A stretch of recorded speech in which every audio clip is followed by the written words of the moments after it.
Now this is the kind of movies we're gonna make here, okay?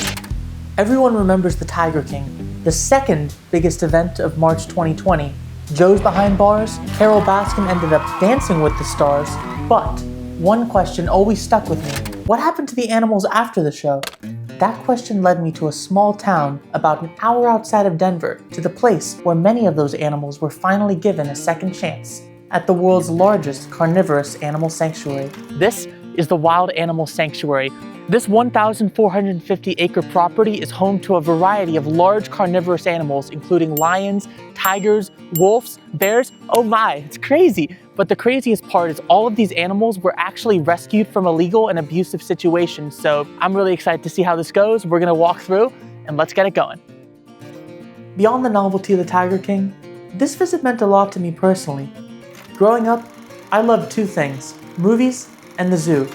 At one point, I even tried combining them. Niles Miller, hope you enjoyed the show. The show called Rainbow Zoo. Hit the show, yeah, baby! 20 years later, and I'm still obsessed with both. In that time, I have come to learn the difference between proper and improper animal care facilities.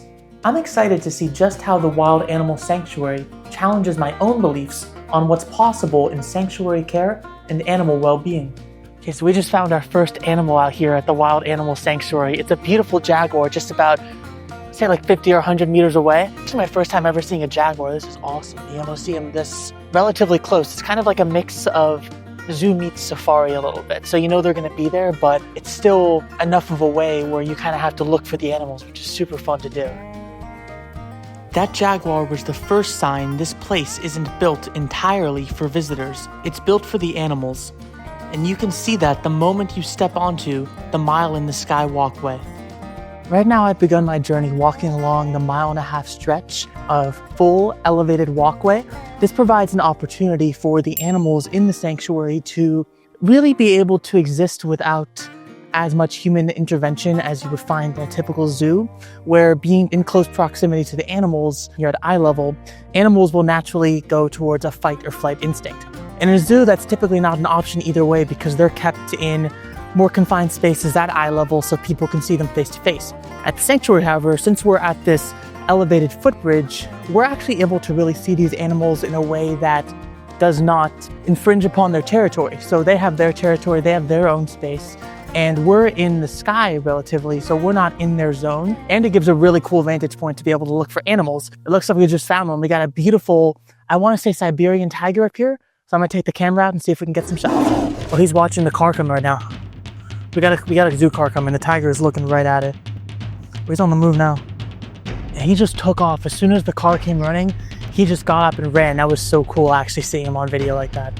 You don't often see tigers run. Usually at the zoo, I feel like they're kind of just hanging around, sitting in their enclosure, just chilling. But out here, since they have this kind of space and they're so used to having their own terrain, sometimes they'll just take off and start moving. So that was really cool to see him just run after the car. This kind of freedom to run, to roam, to explore isn't something every captive animal gets. And for some, the freedom to even move properly wasn't guaranteed. That was the case for many animals formerly under the care of the Tiger King. Following his arrest, control over the animals went to Jeff Lowe. By the time a full government inspection was launched, what they found was many of the animals in poor health, living in tiny cages unsuitable to their needs. From here, a full government seizure of all animals occurred in 2021. Led by the Wild Animal Sanctuary, 68 animals were relocated to different facilities. 39 tigers and 3 bears were taken in this initial move. Eventually, over 140 animals from across the Tiger King affiliated roadside zoos would be brought into the care of the Wild Animal Sanctuary. This was the first step towards real recovery. Seeing these animals now, relaxed and safe, is a strong juxtaposition to their past. As one explores the sanctuary, one might wonder why some enclosures are larger than others. I certainly had that question, until I had a conversation with one of the volunteers who told me exactly why this is the case. There's a lot of various reasons that go into it.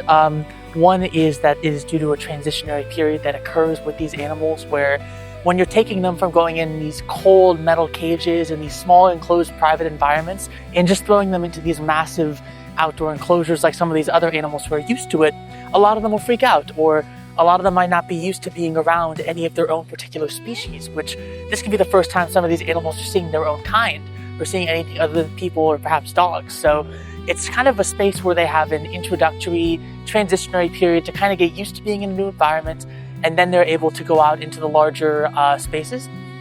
But in some cases where certain animals have issues with socialization or are kind of older and entering that stage where they're more geriatric, then they'll stay in the smaller enclosures because it is better for them versus being in the larger environments just kind of for their own sense of care and making sure they're in the better state. These aren't animals that were just plucked from the wild. These are animals that are coming from rescued captive states, and a lot of them do need that kind of transitionary time and that period to adjust to these new environments. So it's really cool to see how they're acclimating for these particular animals.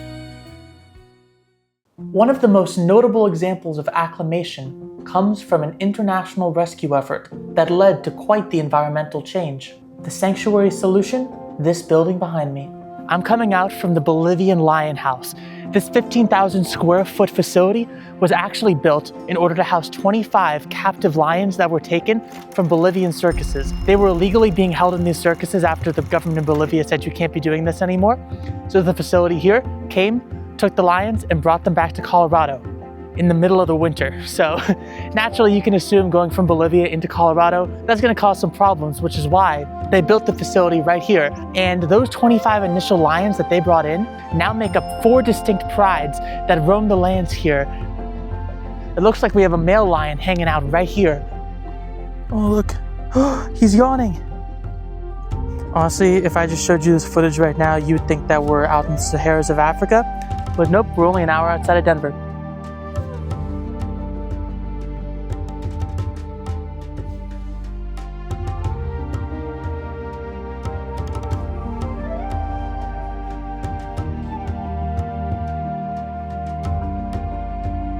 It really is incredible to see how far these animals have come given their backgrounds.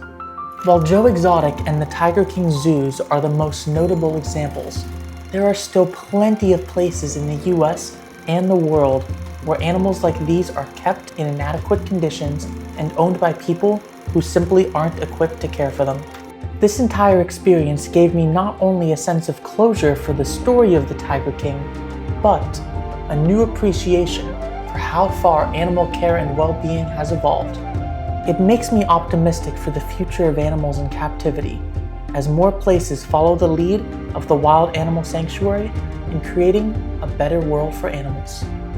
That's going to do it for us here at the Wild Wolf Gang, and if you haven't already, please like and subscribe, really helps support the channel, and I'll see you in the next one.